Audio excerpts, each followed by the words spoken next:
की हर चीज, मैं इनकी हर चीज से मतलब इंस्पायर होता हूँ, सीखता हूँ। मैं क्या इस व्यक्ति को मैं कभी भी नहीं कहूंगा मशीन लेने के लिए, लेकिन मुझे पता है कि जिस दिन इनकी R&D पूरी होगी ये फोन करके मशीन मांगेंगे, और ऐसा हुआ है। पिछले महीने सर ने अभी इसी महीने मशीन ली है, मैंने फोन उठाया शाम को अभी आज मैं कंक्लूजन पे पहुंच चुका हूँ, और खाना खा के मैं अपने बेड पे आया, मैं चलो सर को फोन करता हूँ। मैंने फोन उठाया, इतनी देर में सर का फोन आ गया, स्वाइप किया, मैं सर फोन करने वाला था, बड़ी लंबी उम्र है आपकी। बोले क्या हुआ? मैं सर आपको फोन करने के लिए फोन उठाया। बोले सर बताओ। मैं सर करते हैं शुरू। बोले सर आज बहुत जरूरत है आपकी, टेक्निकल चीजों पे बोलने वाला नहीं है अब हमारे पास। मैं सर ठीक है कल मिलते हैं। क्योंकि जो R&D करी वो एक ट्रेनिंग पार्ट था, इन्होंने भी 7 महीने अगर उस प्रोडक्ट को देखा, जांचा परखा, तो हमें बताओ इसको और ज्यादा कॉन्फिडेंट करो हमें। ठीक है, बीच में अपने पास यहाँ मोहित जी बैठे हैं ना, मोहित जी को भी मैंने बहुत टाइम पहले से हम बहुत बार मिल भी चुके थे। हमने सिर्फ एक ही चीज कहा, दुनिया का सबसे बेहतरीन प्रोडक्ट है, लेना आपको पड़ेगा, कभी भी ले लेना।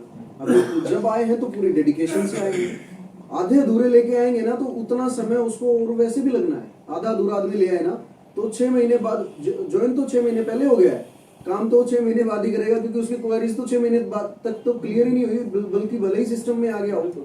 तो सिस्टम में लाने के बाद मैं चाहता हूँ सर आप हम इन चीजों पे बात करें कि ये प्रोडक्ट एक्चुअल में क्या है, ये मिट्टी है या सोना है, सोना है तो क्यों है, और मिट्टी है तो क्यों नहीं है, मिट्टी नहीं है तो क्यों नहीं है, वो पॉइंट्स आप हमारे एथिकल वे में कन्वर्ट करें, क्लियर करें, और जो क्वेश्चंस होंगे वो भी हम ले लें। रिकॉर्डिंग की आई थिंक कोई जरूरत नहीं है, मैं बता देता हूँ। और हमेशा अवेलेबल भी हैं। नहीं, हाँ मैं वैसे बता देता हूँ मनदीप जी और सर। मैं अभी क्योंकि मैंने देखा रिसेंट अभी पीरियड में कि कैंगन वाटर से रिलेटेड बोल रहे हैं सभी, लेकिन रिसर्च डेटा किसी के पास नहीं है। तो मैं अभी अपने घर से, क्योंकि मैं टीचर भी हूँ और ऑनलाइन कोचिंग भी दे रहा हूँ ओवरसीज, वेदांतु की जो ओवरसीज ब्रांच है दुबई के लिए, वहाँ मेरे ऑनलाइन लेक्चर होते हैं रात को। तो मेरा अपना घर स्टूडियो बना हुआ, उस पर मेरी रिकॉर्डिंग का मैंने आपके लिए काम शुरू कर दिया है सबके लिए। तो एक प्रॉपर प्रेजेंटेशन और एक प्रॉपर वीडियो, ये दोनों चीजें मैं जितना जल्दी हो सकेगा टीम को अवेलेबल करवा दूंगा। बाकी मैं फोन पे अवेलेबल ही हूँ, नंबर मेरा है, ले लें, कोई दिक्कत नहीं, किसी टाइम मेरे से बात करो, सुबह दोपहर शाम को, ऐसी दिक्कत नहीं। बात हम शुरू करते हैं।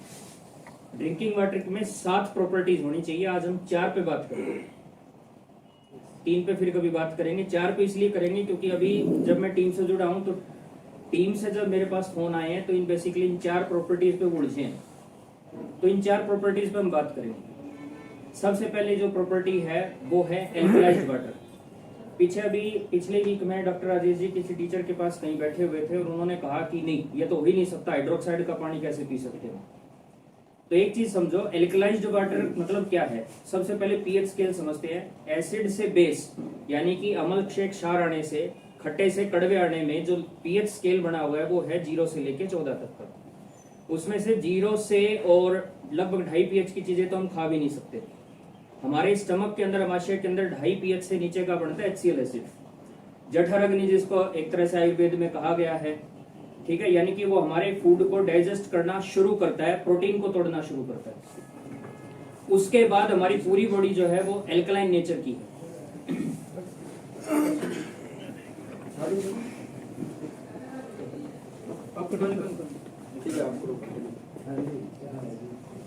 अब यहाँ समझ रहे हैं कि हमारे जो ब्लड का पीएच है वो 7.35 से लेके 7.46 का, यानी कि उसका नेचर भी एल्कलाइज्ड है।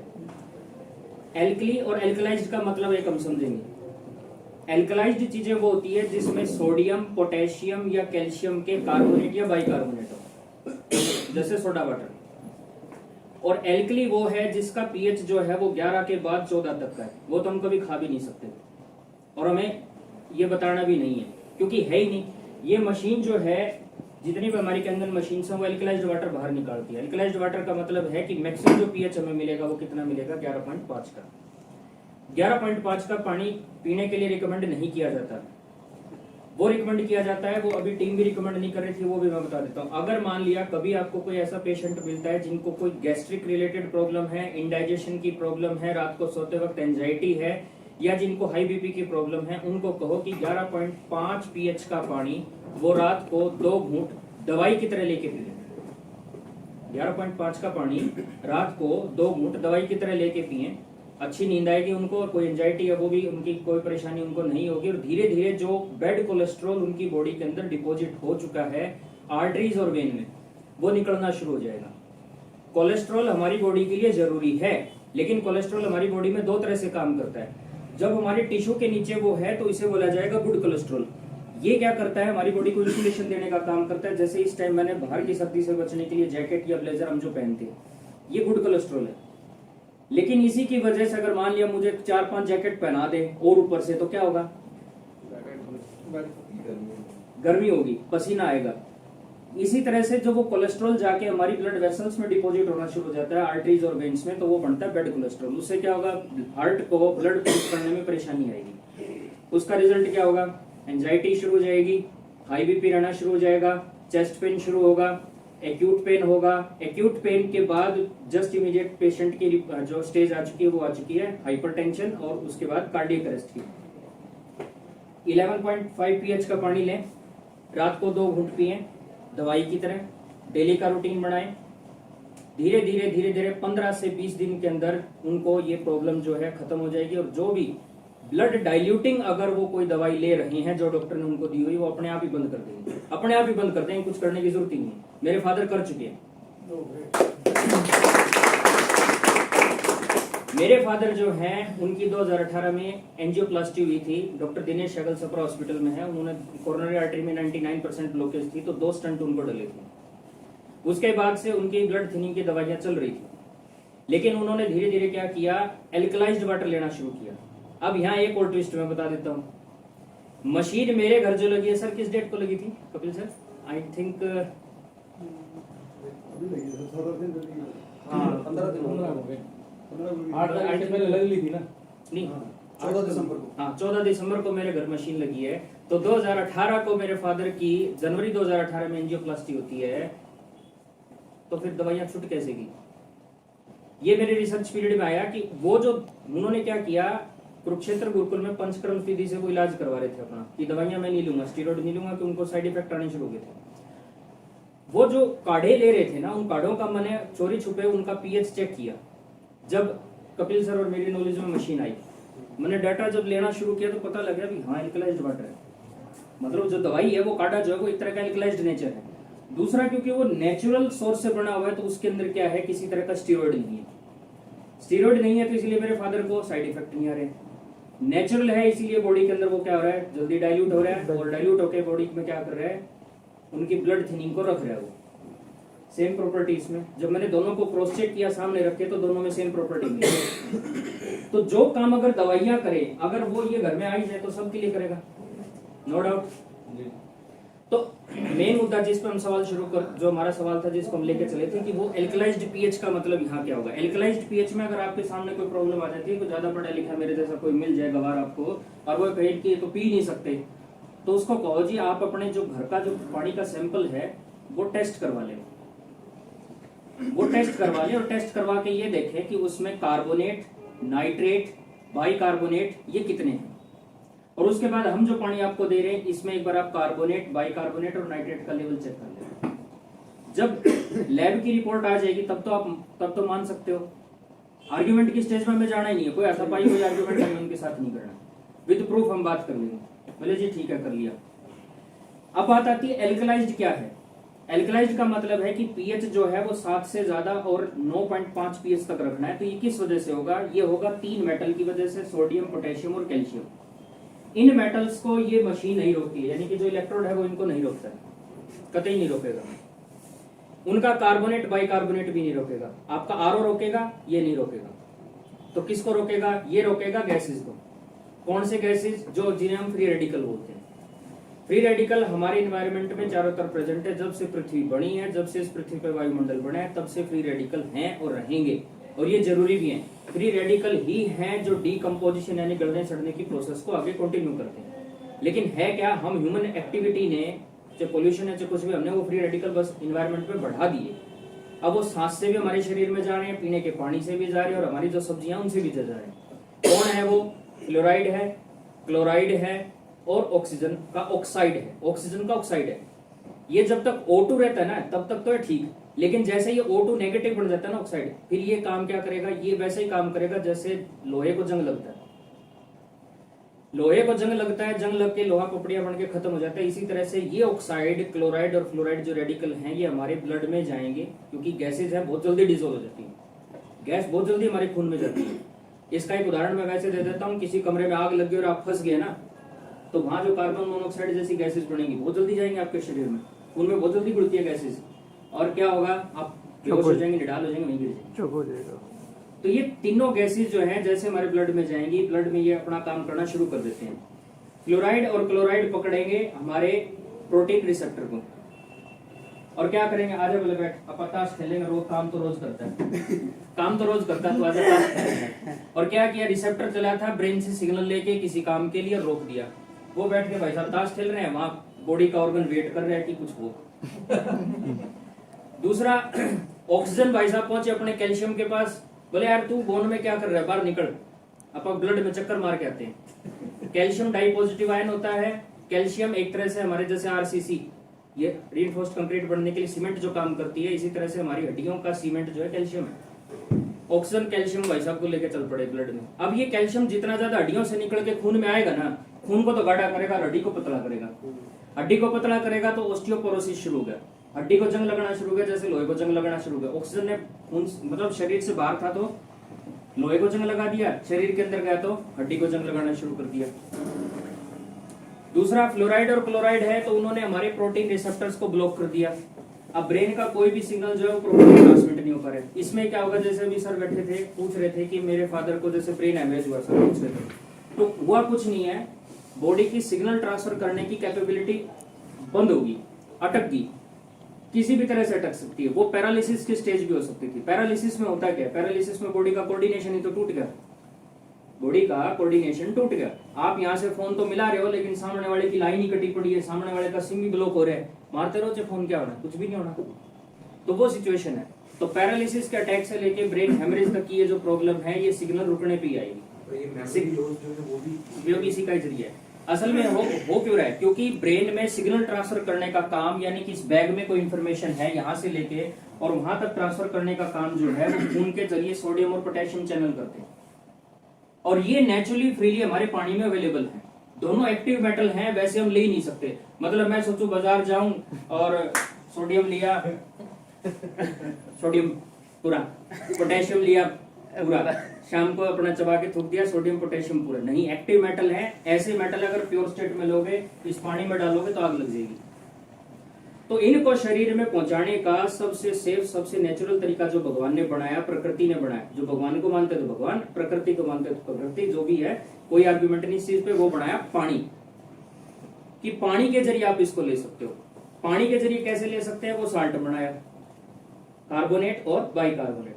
पुराने महलों में आप जाके देखोगे ना, जयपुर से लेकर दिल्ली के लाल किला तक, आगरा के लाल किला तक, तो आपको महाराजा महाराजाओं को बनाया हुआ फिल्ट्रेशन सिस्टम मिलेगा पानी का।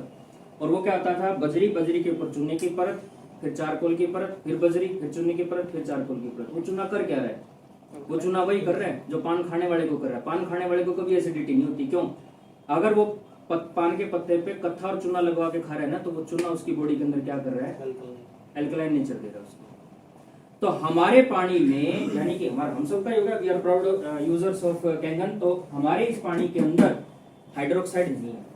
सबसे पहली बात, अगर कोई आर्ग्यूमेंट करता है कि जी इतना तो आपको भी पता है, हाइड्रोक्साइड जो होगा वो पीएच जो है पानी का लेके जाएगा 14 तक। हमारे इस पानी के अंदर आपके जो नेचुरल वाटर की तरह जो कार्बोनेट और बाइकार्बोनेट है वो प्रेजेंट है, और कार्बोनेट और बाइकार्बोनेट की वजह से ही क्या है, आपका जो पानी का जो पीएच आएगा वो क्या आएगा, एल्कलाइज्ड आएगा। यहां तक कोई डाउट किसी को, चीज समझ में आ गई? एल्कली अगर होगा पानी तो क्या करेगा, अब मान लिया आपको तेजाब ज्यादा थी, एसिडिटी ज्यादा थी, आपने दवाइयां खा ली, एल्कली ज्यादा खा लिया। अब ये थोड़े नहीं कि एल्कली ज्यादा खा लिया तो उसको डाइल्यूट करने के लिए एसिड पियोगे, एसिड तो कोई भी नहीं पी सकता। तो हम हाइड्रोक्साइड नहीं पी सकते जी, हाइड्रोक्साइड तो मुंह में जाते ही वापिस आएगा।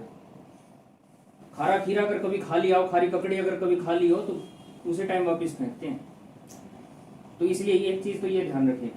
अगली प्रॉपर्टी में हम काम करते हैं वो है माइक्रो क्लस्टरिंग। शायद एक्सपेरिमेंट शो किया होगा, स्मोक वगैरह शायद किया था क्या सर? जी सर। माइक्रो क्लस्टरिंग, पानी का हल्का होना जरूरी है। कभी आप मान लिया गए हो जैसे उत्तराखंड वगैरह उस तरह रिवर राफ्टिंग के लिए गए हो, झरने जगह अगर कभी आप गए हो तो वहां आपने देखा होगा कि पानी में फुहारें उठती हैं, मतलब पानी जब झरने से गिर रहा है ना, वहां आसपास हम खड़े होंगे तो फुहार उठती है।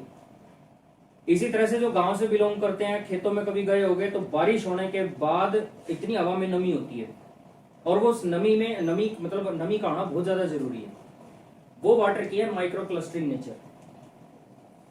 पानी के जो मोलिक्यूल पेस्टिसाइड की कंबाइन होने की वजह से 15 से 20 मोलिक्यूल इकट्ठे हो गए, ज्यादा का भी बड़ा भी ग्रुप बन सकता है। वो क्यों बन गया? क्योंकि हमने वो जो मिलावट कर रखी है ना पानी के अंदर, जमीन से आया तो पेस्टिसाइड्स की है, किसी और दूसरे सोर्स से आया, जैसे मान लिया पब्लिक सप्लाई आई है तो पब्लिक सप्लाई में उन्होंने क्या किया, पानी को ब्लीच किया।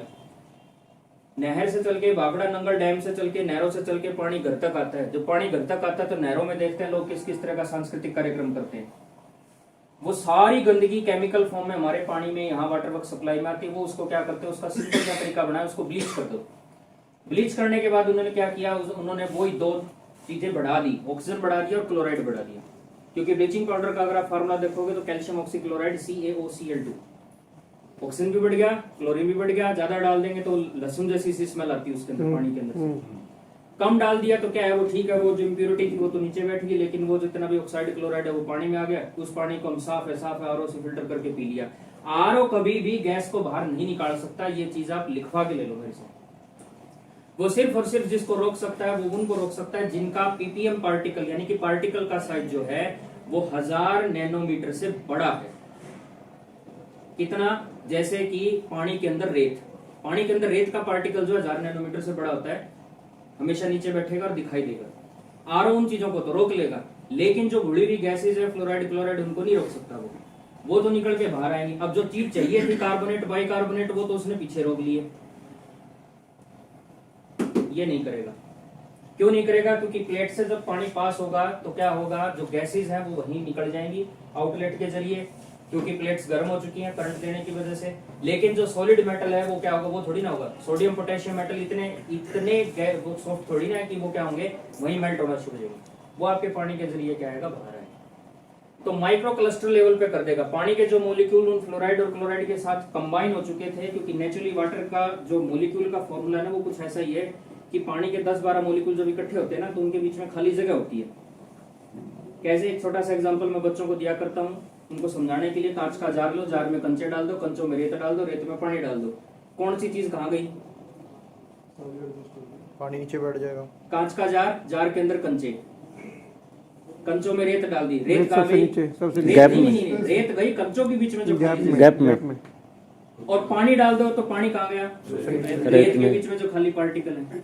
तो इस तरह से पानी का जो छोटा सा मोलिक्यूल था वो अंदर डलते डलते वो क्या बन गया, मैक्रो क्लस्टर बन गया। वो उसे इलेक्ट्रोलाइज करके हार्मफुल जो गैसेज वगैरह जो उसके साथ कंबाइन हो चुकी थी वो हमने करंट देके क्या कर दिया, इस मशीन के अंदर उसे अलग कर दिया। और वाटर का मोलिक्यूल क्या चुका है, बिल्कुल फ्री हो चुका है उन सब चीजों से।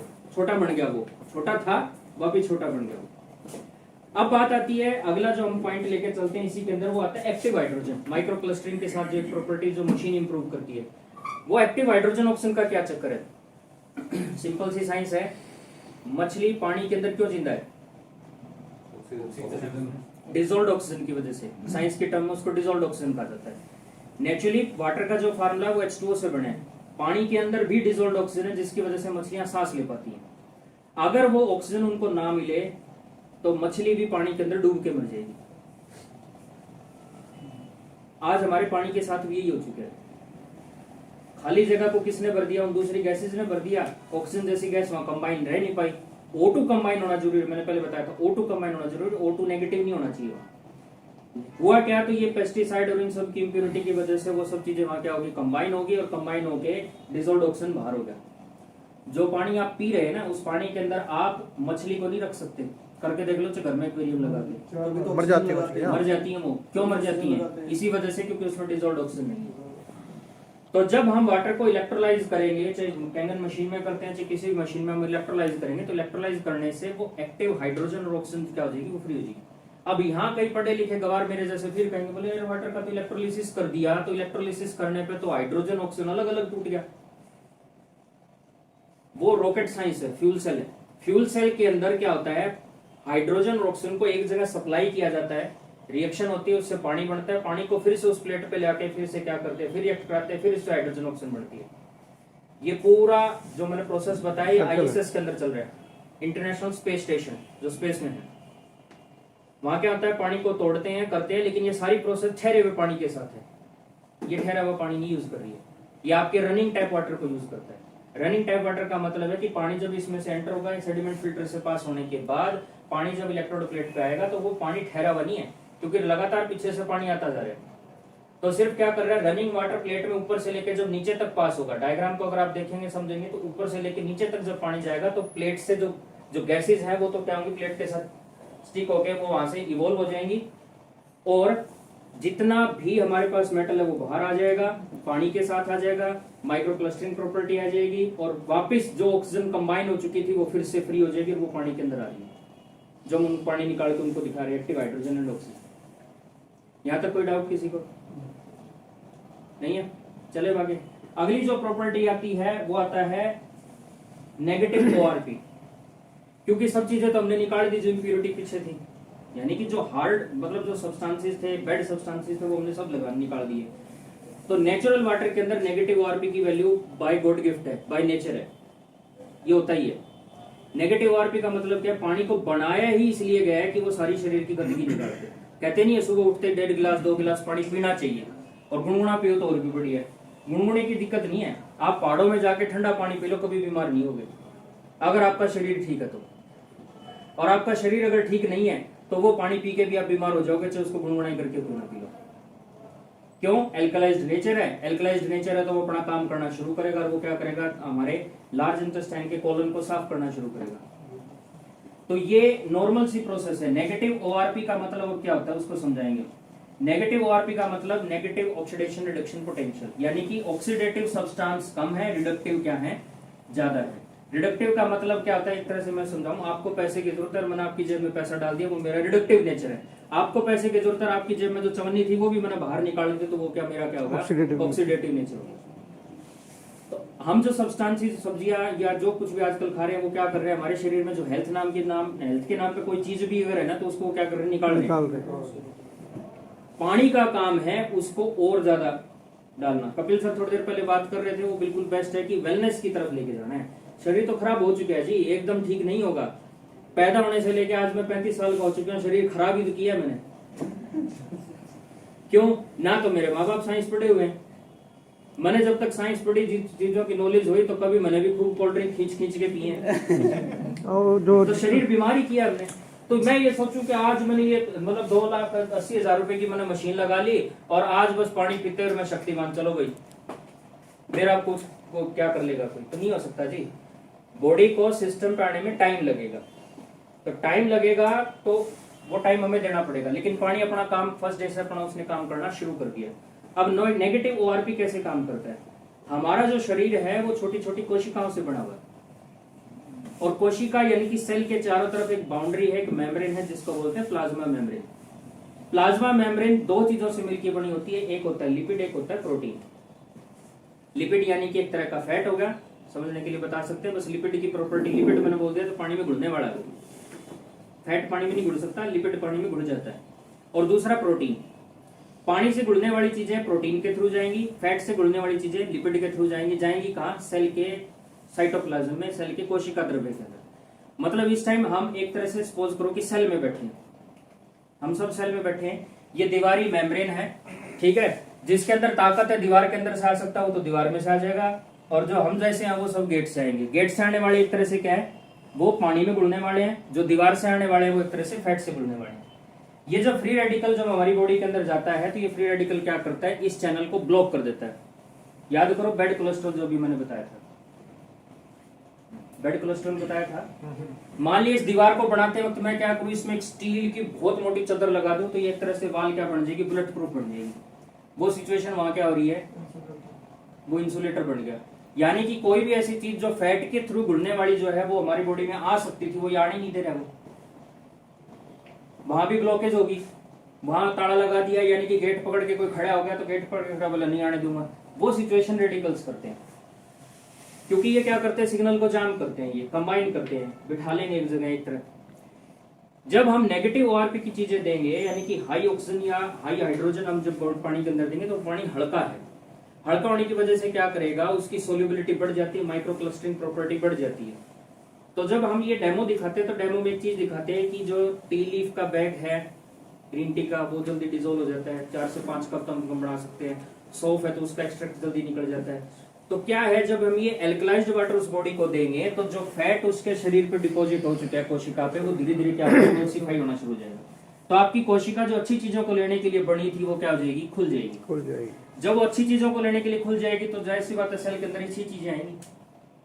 सेल के अंदर जब अच्छी चीजें आएंगी तो वो पूरा रास्ता खोल देंगी, साइटोप्लाज्म से होते हुए माइटोकॉन्ड्रिया। इस कैंगल मशीन को इस टाइम मैं क्या मान लेता हूँ, ये माइटोकॉन्ड्रिया। माइटोकॉन्ड्रिया हमारी कोशिका का पावर हाउस ऑफ सेल होता है। इतनी साइंस 10th लेवल तक लगभग सभी ने पढ़ी है, एनर्जी बनाता है। लेकिन क्या है, इसको फ्री ऑक्सीजन नहीं मिल पा रही है।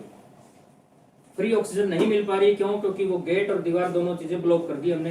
गलत सलत चीजें खा के, ट्रांसफैट खा के तो हमने ये बंद कर दिया, और पता नहीं क्या क्या खा के हमने वो गेट भी बंद कर दिया। पानी अपना काम करना शुरू कर देगा। 4 प्रॉपर्टीज में से एक प्रॉपर्टी सब चीजों को घोल के दूर करना शुरू कर देगा। फ्री ऑक्सीजन माइटोकॉन्ड्रिया तक आ जाएगी। माइटोकॉन्ड्रिया ज्यादा ऑक्सीजन बनाएगा, ज्यादा ऑक्सीजन लेगा। ज्यादा ऑक्सीजन लेके वो क्या करेगा, जितना भी हमने खाया ना उसको डाइजेस्ट करना शुरू कर देगा। जितना चीजें डाइजेस्ट करेगा एनर्जी निकलेगी। तो पानी पीने से एक हल्कापन, कहते हैं ना, हल्कापन महसूस होता है। हल्केपन का कारण यही है। आप इस पानी को पियोगे, पानी को पीने से आपको हल्कापन महसूस होगा। हल्कापन महसूस होने का मतलब आपकी कोशिका खुश हुई है कि उसके पास ऑक्सीजन आया, ताकि अब जितना भी फैट और जो चीजें उसकी डिपॉजिट हो चुकी हैं वाल के ऊपर या साइटोप्लाज्म में, उसको क्या करेगा, अपटेक करके और डाइजेस्ट करके बाहर मारेगा। फेंक के वो बाहर करेगा तो फिर से पानी क्या करेगा, वो बाहर पानी फिर बैठा है, वही जो हमने पिया है, वही पानी क्या करेगा, वो गंदगी आ गई उसको इकट्ठा करके और ले जाएगा किडनी के पास, और वहां से क्या कर देगा, उसको फिल्टर आउट कर देगा। ये साइकिल शुरू हो जाएगी। करोड़ों सेल से बने हम, एक दिन में काम नहीं होगा शुरू, लेकिन बॉडी के हर सेल तक जब ये पानी पहुंचेगा तो अपने आप ही क्या करेगा, हम हल्के होने शुरू हो जाएंगे, सेल से भी और शरीर से भी। इसका एक छोटा सा एग्जांपल मैं देता हूं, फिर से मैं एल्कलाइज्ड वाटर के ऊपर आता हूं।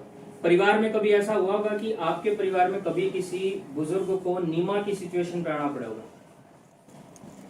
नीमा कॉन्स्टिपेशन की जब दिक्कत होती है तो नीमा करवाना पड़ता है। नीमा में क्या यूज होता है, आप ही बता दो। साबुन है वो सोडियम हाइपोक्लोराइड, वही हम यूज कर रहे हैं अभी। 11.5 pH का पानी, मैंने अभी आपको बोला था कि 11.5 pH का पानी मशीन से जो निकलता है, किसी भी पेशेंट को पिलाओ जिसको एंजाइटी है, कॉन्स्टिपेशन, इंडाइजेशन है, तो वो क्या करेगा, नीमा में क्या करते हैं, सोडियम हाइपोक्लोराइड का सॉल्यूशन नीचे से देते हैं नस के थ्रू।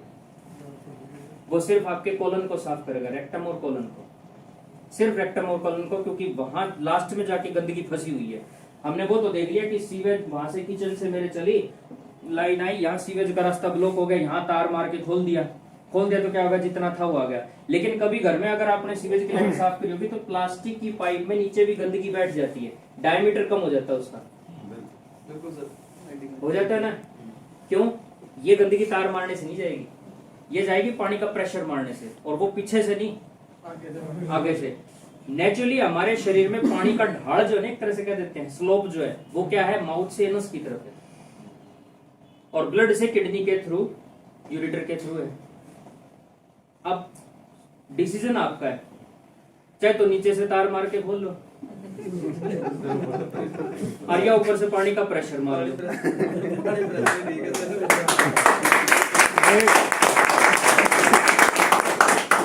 जिंदगी आपकी, फैसला आपका, डिसीजन आपका, पैसा आपका, परिवार आपका, कंफर्ट बिल्कुल कंफर्ट आपका। अब चाहे तो डॉक्टर से नीमा लगवा लो, कुछ भी करवा लो। तो ये बेसिकली मैंने मोटे मोटे तौर पे 4 प्रॉपर्टीज बताई हैं। मैं फिर एक बार ब्रीफ में फिर रिपीट कर देता हूँ। टीचर हूँ तो टीचर की एक आदत मेरी जो अपनी है वो ये कि पूरे लेक्चर को एक बार फिर कंक्लूड करके ले आता हूँ।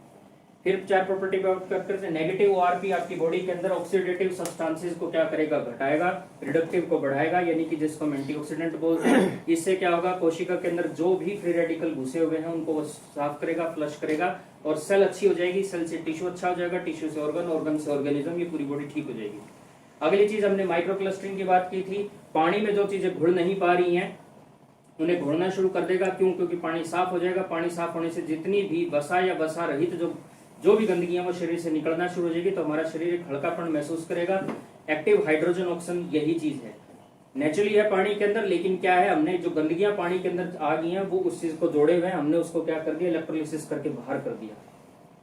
ठीक है, अगली बात फिर आती है जो पीएच की बात आती है, तो कहोगे जी एल्कली पीएच तो देना ही नहीं सकते, मतलब कड़वा तो हम दे ही नहीं सकते, तो हम दे ही कहा रहे हैं, कड़वा तो हम दे ही नहीं रहे।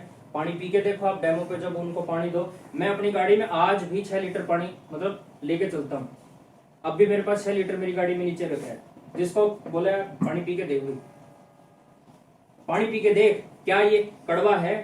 9.5 में किसने किस मतलब महान इंसान ने कह दिया कि कड़वा, कड़वा नहीं है जी पानी, कार्बोनेट और बाइकार्बोनेट जो है पानी के अंदर वो अच्छा ऑर्डर है, वो होना जरूरी है, नहीं होगा तो आपके शरीर में क्या होगा, हड्डियां गुड़नी शुरू हो जाएंगी, डॉक्टर के पास जाओगे, बोले घुटनों में दर्द है, डॉक्टर कहेगा कि आपकी बॉडी के अंदर कैल्शियम कम हो चुका है, ये विटामिन D3 के इंजेक्शन लो 5 दिन, 5 इंजेक्शन का कोर्स चलेगा, एक दिन छोड़ के एक दिन, और 1 महीने या 1.5 महीने आपको कैल्शियम की गोलियां खानी पड़ेंगी। उसके बाद हालात ठीक होते तो ठीक है, नहीं तो घुटने की कटोरियां, मेरी माँ के बदलने की नौबत आ गई थी, आज गांव में अंदर वाले घरों तक जाती हैं, सर को तो पता है मेरे घर के अंदर। तो ये एक ब्रीफ है, इसमें अगर किसी का कोई क्वेश्चन है तो पूछ सकते हैं, हो सकता है मैं उस पॉइंट को कवर ना कर पाऊँ जो आपने कभी डेमो में इस चीज को अगर किया है। सर ये मशीन लगाने से पहले ये जो आरओ ऑलरेडी लगे हुए हैं, तो आरओ तो सारे मिनरल्स को निकाल दिया उसने, तो बिल्कुल। अब आरओ के बाद में ये मशीन लगाना है या फिर आरओ को रिमूव करके फिर सर मशीन? आरओ को तो आप इमीडिएटली, अगर मशीन ना भी लगवा तो आरओ को तो मेरी रिक्वेस्ट है आपसे, आपके परिवार के लिए, कि आरओ को तो आज से बंद उसकी जगह फिर कैसे इम्प्योरिटीज को कैसे निकाल? TDS मान ले 1000 1500 2100, उसके लिए हम क्या करते हैं सर, एक टीडीएस कंट्रोलर आता है, एक टीडीएस कंट्रोलर आता है, जो आरओ लगाते हैं, वो आरओ में टीडीएस कंट्रोलर की एक छोटी सी डिवाइस होती है, वो में क्या करना है, जब हम मशीन सेट करते हैं तो मशीन के ऊपर हम 3 फिल्टर मेम्ब्रेन और लगाते हैं सेडिमेंट फिल्टर की लाइफ को बढ़ाने के लिए। तो वही क्या होगा, पानी के आउटलेट के साथ ही वहां क्या लग जाएगा, टीडीएस कंट्रोलर लग जाएगा।